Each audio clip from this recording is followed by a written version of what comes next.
Let us recap. 3 years ago, you were sent to the center of the Earth as part of a top-secret mission to ensure the delivery of Little Orpheus, an atomic-powered capsule.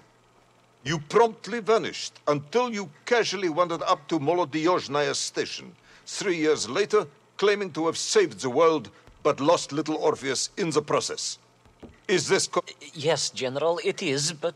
You are charged with many crimes against the state, including desertion, lying to a superior officer, and sedition. Any one of these charges bears the punishment of execution by firing squad.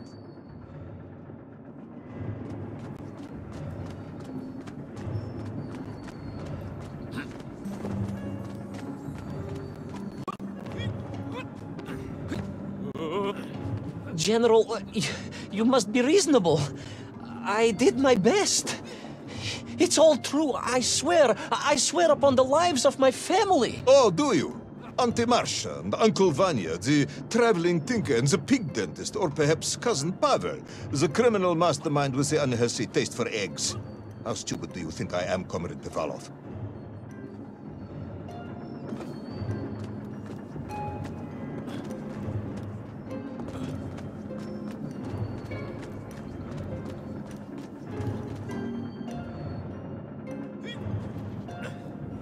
Sudayu, it is all true. Maybe your toy maker, or was it watchmaker, Faza, who apparently taught you all he knew, despite being killed when you were less than 5 years old. I was a fast learner? You have precisely 1 minute to convince me not to summon the guards, and have you shot on the spot. A minute? A lifetime. It's all I need, General.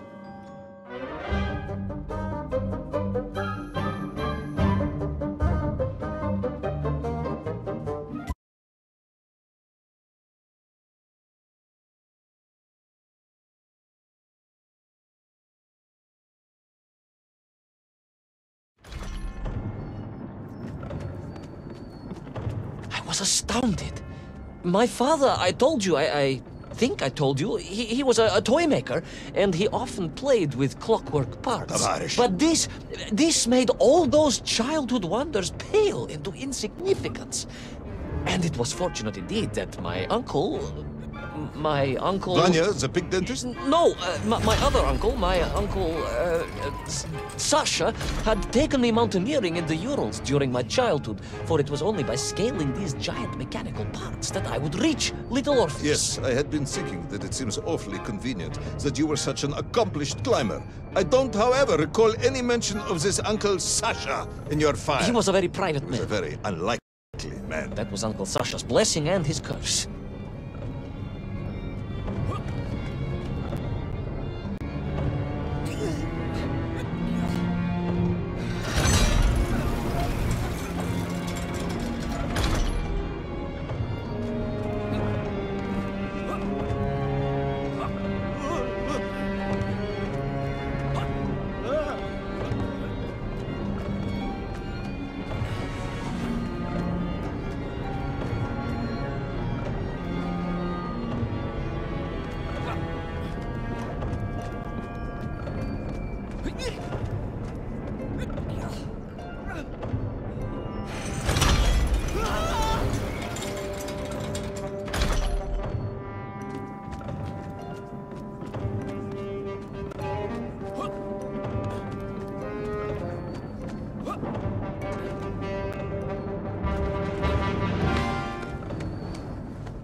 Those great wheels and cogs clashed and boomed.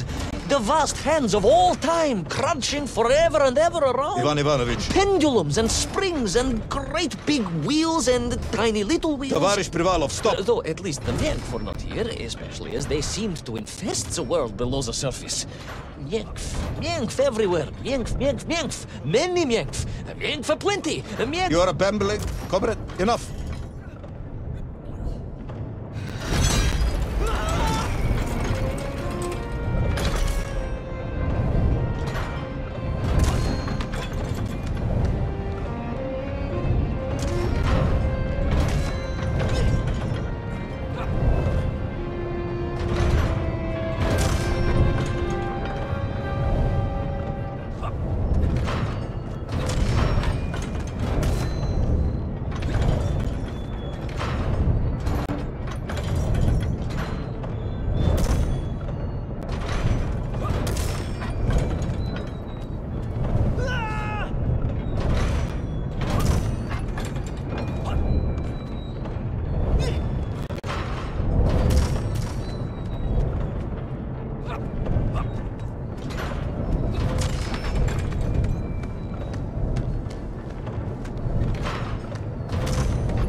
But where was Toll? Aha! High above. On the clock face, perhaps. With his radios and his crystals. Oh, if I could just reach him, I could use the bomb. There is no bomb. You have no idea how to make a bomb. You have no idea about how to do anything one might actually expect of a cosmonaut. The bomb? Ivan Ivanovich! Time is up.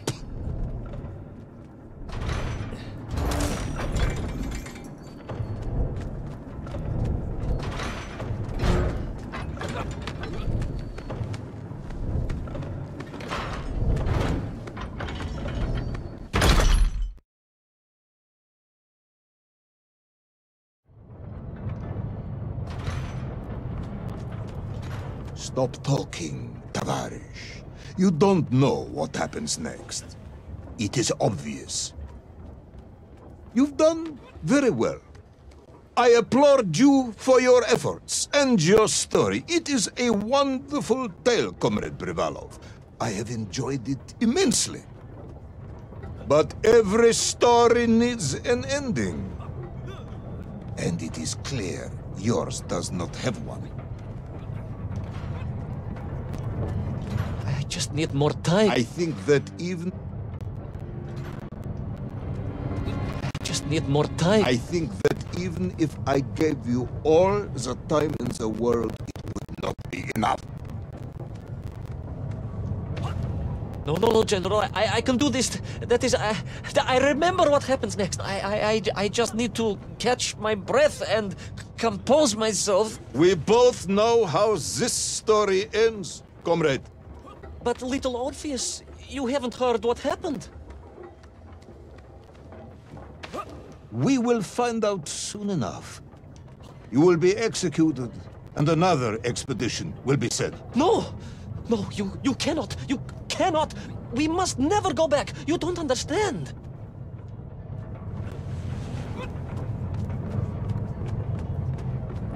Make me, then.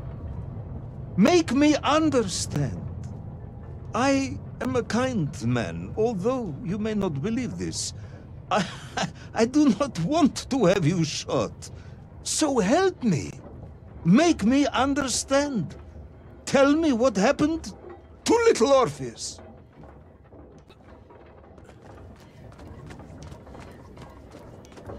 It was... Ivan Ivanovich? It was... It was... No. I'm sorry, General. I'm sorry, I have no idea. You are right. I simply cannot think what happened next. It's just... a blank, General. There's nothing there. I am very tired, you see. Comrade Privanov. Ivan. You're right. It's over, General. Perhaps you would be so kind as to write to my mother for me. Of course I will. You are a kind man, as you have said. And, General... Yes, Ivan. Was it a good story? Oh, yes. It was an excellent story. Thank you, General. I am just sorry I couldn't give you an ending. Unless... General? Quiet, Tovarish, I am thinking. Unless... I seem to remember that there were many problems with Little Orpheus during production. General? Problems with the casing around the atomic battery. Concerns. Concerns, General? Yes, concerns. Unlikely though that might be. Yeah, it seems if I remember that it failed to secure properly.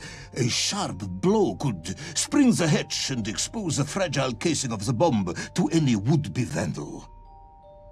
I'm not sure I follow you. A resourceful yet forgetful hero might, one would think, take advantage of that fact. But how, General? Where would I find something to strike it with? The son of a watchmaker would easily find something within a giant clock mechanism that resembled a hammer, surely. A hammer? Why, yes, General. I do remember now. I grasped the hammer-shaped thingamabob. Let's just agree it was a hammer, Ivan. Yes, of course. Let's do that. I recovered my senses, shook my head, and looked about me. In my distracted stupor, I had climbed further up the tower than I ever thought possible. In front of me was the clock face, and I gazed out through it at the sheer expanse of history. And I knew whatever happened next... happened next? The hand of destiny had fallen upon your shoulder. Yes! It had. And what an extraordinary hand it was.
And so, Toll was defeated.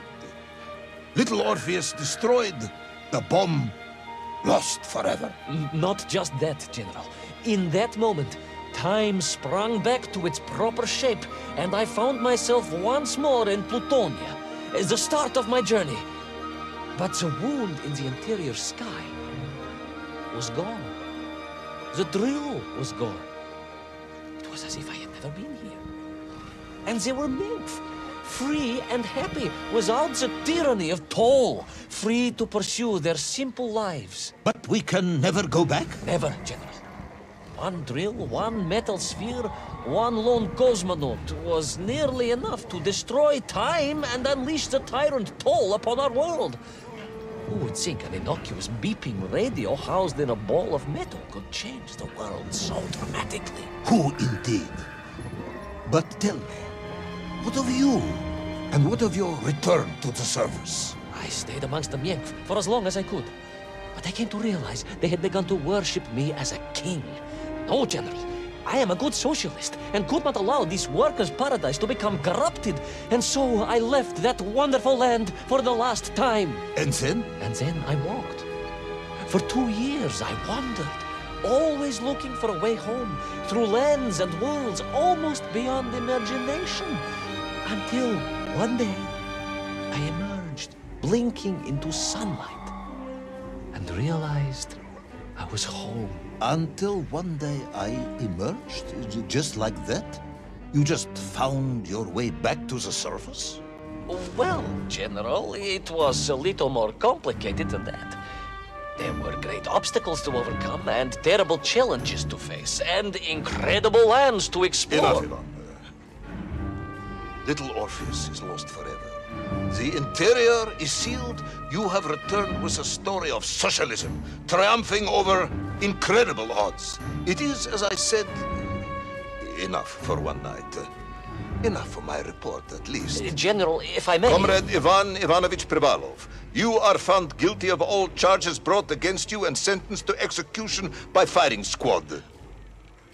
However, having listened to your story, I believe you are quite mad. In other words, I find your madness guilty, not you. And we cannot execute madness. And indeed, there are lessons to be learned, even in the depths of this madness. Perhaps the Americans were right to send a chimp after all. So, General? Get out of my sight, Ivan. Go home. Enjoy a state pension as a madman. Just make sure I never see you again. Yes, General. Of course, General. Anything you say.